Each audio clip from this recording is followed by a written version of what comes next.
"Jack, if you can pull off something big, now's the time!" Val yelled out as loud as he could, from somewhere behind them, his voice thundering around the arena. "What the hell do you think I've been doing, Val?" Jack growled under his breath, as he dodged the dive of a white-plumed bird, only to stumble thanks to another that crashed into him from the side with an indignant honk. "Damn summoner! Don't you have a cap on the amount of monsters you can pack the corridors with or something?" He didn't even know what the score was at this point, with how locked the fuck in he was, but the frantic performances from both of their teams indicated that it was down to the wire. After how wild this game's been, we better not fucking lose. Indeed, the crowd had gone positively feral as they neared the endgame, with the teams having to fight pitch invaders just as much as they did each other. The cheers of the audience roared like a thunderstorm so loud he couldn't even hear the buzzers over the noise. "At least somebody's having fun," Jack groaned internally, as he spotted more of the ever-familiar magical barriers ahead. He, Nika, and Sephi had taken Val's orders to heart, trusting him to organize the defense while they just kept up the attack, making as many runs for the goal as they could with whatever balls they were able to get. He had no idea if it was working or not, but at this point, he didn't really care. "I've just got to watch out for Spartle," he thought to himself grimly. "He's definitely up to something, though he hasn't attacked me yet." He grunted as several vines shot at him from the ground, cursing as he stumbled again, and cursing twice as hard as he spotted more critters heading his way. At least this will be over and done with soon, he thought, as he kicked off the wall to jump over the next load of vines, hitting the ground running as he spotted the familiar passageway to the enemy team's goal area, feeling the heavy winds of their keeper already trying to hold him back. "Oh no you don't," Jack thought to himself for the umpteenth time as he pushed himself as hard as he could, ducking his head as he cut through the wind, and soon finding himself in the goal zone. "Fuck!" the keeper swore. Jack could barely hear the buzzer even at close range over the roar of the crowd, which had massively increased in size since the game began. Clearly, word had gotten around that this game was one to watch. "You alright?" Jack asked the keeper, as both panted with effort. "Barely," the keeper sighed. "Any idea what the score is?" "Your guess is as good as mine," Jack grinned. "Attacking charger, back outside the scoring zone." One of the referees ordered Jack with a pointed finger, who had to repeat the instruction in order for it to be heard. "Yep, going," Jack confirmed with a nod, rushing back as quickly as he could to start on the next goal, and to avoid any penalties. "No!" Sephi yelled, as a shadow mage, Riven, got to the ball before her, immediately turning and distorting her form as she began running towards their goal. Sephi's breath came in short, ragged bursts as her trainers pounded the mossy floor, taking pursuit. Her legs ached, her lungs burned, and sweat clung to her skin. But she wasn't going to start half-assing things now, knowing the others were counting on her not to fuck things up. "God damn it! I just want this stupid game to be over already," Sephi grumbled to herself. "Fuck! At least on a run doing this shit gets us paid." She held on to that thought, batting her wings to give herself some momentum in order to launch herself at Riven. She grabbed her around the waist and tackled the girl to the ground. She dodged the desperate blast of umbral energy as the mage twisted around, continuing the movement of her torso as she clutched the ball close. "No, no, no, no, no!" Sephi desperately cursed aloud, as she heard Riven muttering some kind of spell as quickly as she could, before frantically slapping a hand on the wet grass, just as Sephi wrestled the ball out of her grasp. "Fuck!" Sephi cursed, as the ground suddenly gave way. She hastily beat her wings as hard as she could, barely managing to hover over the pit as Riven tried to grab her ankle, though she was unable to catch the dexterous Skritter as Sephi kicked her leg up on reflex. However, the movement threw Sephi off balance and she crashed into the side of the pit, just below the lip, forcing her to scramble for a handhold. "Would have been the perfect time for Jack to be around so he can launch me out," she thought bitterly, as she slid further down into the pit, before something in the earth shifted alongside her, and several holes in the wall appeared. Not questioning her luck, she quickly used them to climb up and out, just as she spotted a pool of shadow to the side manifesting, a clear sign that Riven has simply chosen to teleport out of the pit. "Go now!" a voice called out, and Sephi spun her head to spot Zale as their earth spirit materialized out of the ground next to her, having been the one responsible for getting her out. I'll try and hold her off. My air spirit will help you. Thanks, Ale! Sephi yelled out, as she ran as quickly as she could while she had the chance, boosted by the air spirit pushing her along, as she heard the sound of mud crumbling once again, as Zale's earth spirit had been banished from the physical plane by the enemy mages for the umpteenth time. Gosh, that's so annoying, Sephi sighed as she ran. It didn't matter. She had the ball, and damn it, she was going to score. The corridor split into 3 branching paths ahead. Sephi veered to the right, but as she drew near she leapt up to the wall, using her wings to give herself some good air before kicking off to propel herself towards the middle corridor. She smiled as she saw the shadows down the right-hand corridor begin to materialize as Riven again, not able to switch directions in time. She jumped over another summoned critter that tried to block her. Ha! Gotcha! Sephi called out as she kept running, barely even stopping to avoid the summoned monsters, though she felt they weren't getting too much worse. Mirrorwin! Coming your way! Sephi heard Riven yell out down the corridor. Oh shit! Sephi heard a voice up ahead call out, as she spotted the camouflage mage move up ahead, standing as if the squishy caster was prepared to physically block her. Though considering how tenacious their opponents were being, maybe he was. Everything you have! The voice of the enemy keeper yelled out, as the protector began casting. It's a straight shot for the enemy goal, and I don't think we have much time left, Sephi thought to herself, as she gritted her teeth in anticipation. But this is gonna suck. Prosciutto! Merowyn squeaked out, pointing his wand forward, before a storm of roots and vines launched out down the corridor, as Sephi made the immediate reflexive decision to keep on moving forward.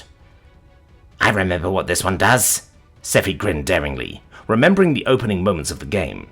It's a wall of plant shit that takes a while to form. I've just got to try and get past it before it does. The roar of the crowd hit her like a wave, rising in anticipation of something fun happening as she sprinted, focusing on putting one foot in front of the other and holding her nerve as she felt more than heard the flora close in on her. Not today, Sephi hissed.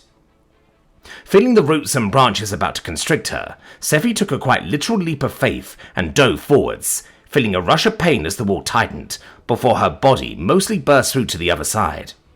She quickly twisted her body, rolling her ankle as she dropped to the floor, losing a shoe in the process. Fuck off! Sephi gasped, as she dodged Merowyn's desperate but ultimately useless attempt to try and grab her, as she fought off her discomfort and half ran, half limped towards the goal. Oh! Hell to the no! How the fuck did you get past that? The keeper cursed, as she noticed Sephi's approach at the worst time, having just reinforced the gathering winds towards the right-hand tunnel Sephi had faked heading towards. With great difficulty, Sephi gasped out, as she just about scored the goal with a loud buzz. Screw doing that again. Fuck! Nika cursed aloud, as she got knocked off her feet by a blast of kinetic energy, which forced her to drop the ball and sent her reeling backward before she collapsed to the ground.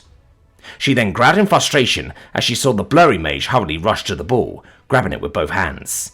No! Nika hissed, grunting as she quickly kept up to her feet before using her tail to launch herself forward to the blurry mage before another blast of kinetic energy was thrown her way, staggering her once again, but this time she was able to stay on her feet. Oriel, catch! The blurry mage yelled out, throwing the ball high in a pass, which Nika reflexively leapt out to try and catch, only for the ball to disappear in a puff of smoke. Shit! Nika swore again, as she realized what had happened, the Kizan having fallen for the illusion, as the blurry mage passed the ball around her, still in the air, to the Vivren charger in the distance. Hold them off! One of the mages yelled out, as Nika moved to give chase. Rail, coming your way! Crit yelled out, as he bravely leapt at the Dressquogs that had blasted Nika, tackling him and redirecting their follow-up blast to shoot into the crowd. Many of them were taken by surprise, getting knocked on their asses, to the wild amusement of their friends around them.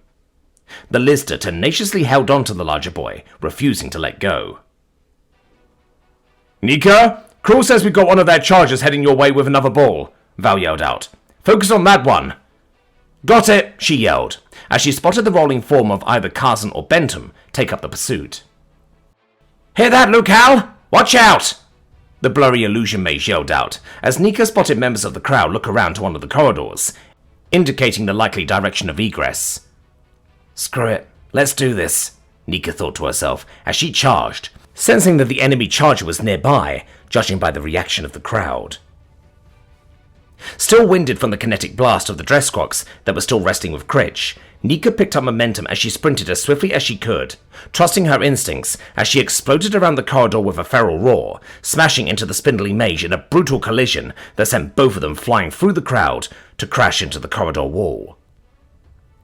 Nika grunted in pain from the impact as she idly registered Lucal laying down barely conscious next to her, the ball spinning into the central chamber before being grabbed by Val. She made an effort to try and get up, but her legs were barely reacting to her thoughts. Neither of them would be moving for the rest of the game. Mistakes may have been made, Nika thought to herself as she laid on her back, staring up at the ceiling as she caught her breath, as a hint of pride registered the loud cheers of their audience. Still, that was a pretty awesome tackle.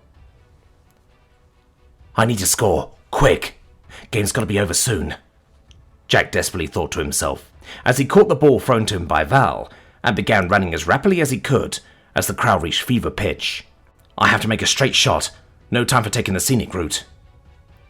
Everyone, to our goal! He heard the desperate voice of Agaro, the enemy captain, roar out. He then spotted the shadows by one of the archways darken for several seconds, only for the likely culprit, Riven, to emerge and collapse in exhaustion, while the figure she had teleported with charged straight for him amid a powerful jet of water, slamming into Jack with a powerful crunch. You're not taking this one, Kaldros snarled, water spiraling around him like a shield, as he pointed his wand at Jack, using a silent, quick-fire ice spell to try and slow him down. Try me, Jack barked back. His eyes narrowed and lips curled back in a snarl as he fought through the pain, twisting his body and launching a shoulder into Kaldros' chest. The mage staggered back, but retaliated instantly with a word of power and rapid hand movements, as the sudden glowing blue sigil appeared beneath Jack's feet a split second before a geyser of water burst up, launching him back several meters in a spray of water and steam. Jack rolled mid-air and landed hard on his side, coughing, but keeping a firm grip on the ball as he sprang up from the ground, seeing his goal just up ahead. He could make it. He just had to dig deep and... His ring of the Berserker pulsed, and his eyes widened as his head snapped around to the crowd. Spartle was right there. He was watching him with a challenging gaze, with his pet bird perched firmly on his shoulder. He wasn't doing anything, not casting spells, not speaking. But his presence, his damn smirk. Another jet of water slammed into him, causing him to drop the ball as he tumbled forwards. He could see the archway before the goal area, and he lunged for the ball, his fingertips brushing the side. But it bounced away across the slick floor as Kaldros used a spell to knock it upwards to catch it, running back the way they had come as Jack got to his feet, sprinting to intercept. Come on, I can still... Beep! The buzzer went long and loud as the crowd went nuts. The game was over. Fuck! Jack roared as he slowed down, leaning against the corridor wall for support, looking around to where Spartle had been standing, ready for a fight. He was gone. Damn! Well, thank fuck that's over, Jack sighed. Couldn't agree more, Kaldros panted, the bird joining him. That was well fought. It took a second or two for them to align their quivering appendages, but eventually they were able to shake hands as good sports. Yeah, you too, Jack gasped out, breathing heavily. I was not expecting things to get so heated. We sure were, Kaldros retorted with a chuckle, through several pained breaths. We had a lot riding on this game. All players, make your way orderly to the center of the pitch, a nearby referee ordered them, pointing back the way they came. Good game, another voice panted out, as the small summoner waved his hands. Immediately, all the summoned critters around them vanished in a puff of green smoke. Ah, fuck, they then mumbled, as they pitched forward and face-planted. Oh, shit, are you okay? Jack asked, as he quickly stumbled to help. Damn it, Thello, Kaldros cursed, as he made it to the small wizard first and turned him over, putting him into a rough recovery position. Jack saw that not only their nose was bleeding, there was blood pouring out of their eyes and mouth as well. "We need a medic!" Jack yelled out, though he saw that several medical drones were already on their way. "He's overcast.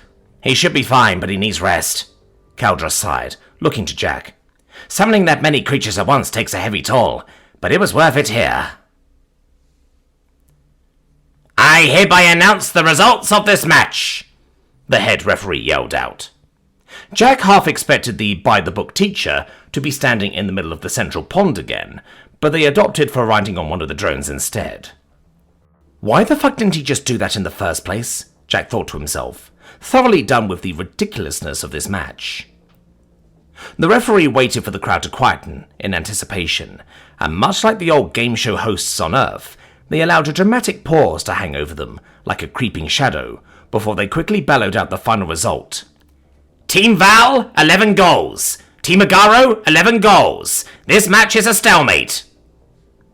Cheers and laughter erupted from the crowd at the news. A tie. After all that, it was a fucking draw? Jack sighed. Very anticlimactic, Nika agreed. "Hey, at least we didn't lose," Sephi chuckled. "We all played very well considering the circumstances." Val spoke up with a relieved smile, looking at the rest of their team as they gave back thankful, though thoroughly exhausted expressions of their own. "You should all be very proud of yourselves. This was a very strong team we faced." And indeed, their opponents were equally as happy. "It wasn't a win, but we still did it!" Agaro, the captain of the enemy team, called out to the rest of them, helping support Thello into a standing position. "Yes!" Several of the team cheered. "You seem unusually happy for a draw," Val called out. "That's because we are." Riven spoke up with mirth, after playfully slapping hands with Sephi in a show of sportsmanship. "Points-wise, we've won this semester." "Yep, we needed a win or a draw," the chilled voice of the dress squats confirmed, to cheers from a few of the others. "Mirrodin Magic Technology started sponsoring our team a while back, once they'd heard we were a full team of mages." The keeper spoke up after taking a huge gulp of water from a summoned flask. "They promised us a full-ride scholarship with them once we graduate, depending on our semester performance. We've only gone and done it!" "Oh, so that's why you were going all out," Jack perked up. "Well done." They might have intentionally given him hypothermia, among other things, but he could respect it. "Yep," Caldra grinned. "The moment Agaro mentioned we'd be facing you lot to our Mirrodin liaison, they got super interested." "Can't imagine why," Nika sarcastically whispered under her breath. "Why didn't you just tell us beforehand? We could have fixed the fucking match if you'd bribed us." Jack just about heard Critch mutter under his breath as he slumped down on the ground, having zero intention of ever getting back up. Val gave the lister a pointed look of disapproval, but said nothing. "Damn, we heard you were all mages, which is unusual for a deathball team, but we never imagined a game quite like this," Carson grinned. "Yeah, we tried to do our research, but you guys were hard to pin down," Bentham added. "Good game, though. Definitely the most hard-fought we've ever had." "Same with us," Agaro grinned, thoroughly relieved that it was all over. "We've definitely got to have a rematch before we graduate, and when you have your injured members game ready again." "Definitely," Val added. "But in the meantime, you should join us for drinks. We're heading over to the Cathedral of Merriment tomorrow." "Then we may see you there," Lukau laughed. "That was our plan too, but we'll need to sort out our stuff with Mirrodin now that the dust has settled." "Maybe we should all get checked by the medical droids before we do," the opposing keeper groaned, leaning against Merowyn for support. "Good idea," Oriel smiled, the Vivarin thoroughly relieved. "Though I must say I have no idea how you're still standing, outsider. Caldros was right to be crazily prepared for you." "Oh yeah?" Jack asked warily. "You were really focusing me down, like that crap you pulled right at the start with the pond?" "Oh, yes." Caldros slyly grinned, turning to Jack. "Your newer friend was very helpful in giving us some pointers in how we might deal with you once we bribed him." Son of a bitch! That was why Spartle was there. "That motherfucker!" Jack yelled in rage. I still don't understand, Master, Caro whispered in his ear as Spartle slithered down the empty corridor, having seen what he needed to see, and alleviated his boredom while Isadora and her family attended the last student council of the semester. You had every opportunity to do something back there. It would have even been permitted by the rules of the game to take action against him, but you decided not to. He was unarmed, exhausted, and focused on the game. Spartle shrugged, causing the bird on his shoulder to flap their wings to steady themselves. Your point being, Caro questioned, you have every right to take your revenge against this human for what he's done to you. And where would be the satisfaction of that, Caro? Spartle asked his familiar patiently. If I attack him like a coward, then what would that make me? It would make you smart, his familiar reasoned. Humiliating him would get you into his mind. I think I'm already there. Spartle grinned in satisfaction. I didn't even need to do anything for him to start throwing the game. So what now? Caro asked him. Now we wait. Spartle sighed, his claw trembling slightly despite himself. The time will likely come soon. With their matron mother crawling down their necks, Isadora may wish to improve her standing by rectifying a few of her family's recent humiliations before she arrives. Jack Frost is one of them, so I need to be ready since you'll likely call on me to help kill him. Thankfully, watching what I could of the game has given me more of an insight into his current capabilities. Makes sense? Caro nodded. You've been practicing almost non-stop these past few weeks, and I know you can defeat him. I think I can. Spartle nodded, with a deep, nervous sigh. Frost is one of the most powerful opponents I've fought. If I am able to finally defeat him, then I'm a step closer to being able to take down my father in single combat, if it comes to it. A shame House Malkara have been unable to locate Vashil thus far, despite their best efforts to do so, Caro retorted. He's hiding like vermin, no doubt, Spartle hissed in anger. Indeed, his familiar hummed. Scales? A familiar, telepathic voice suddenly echoed from behind him. Spartle stopped,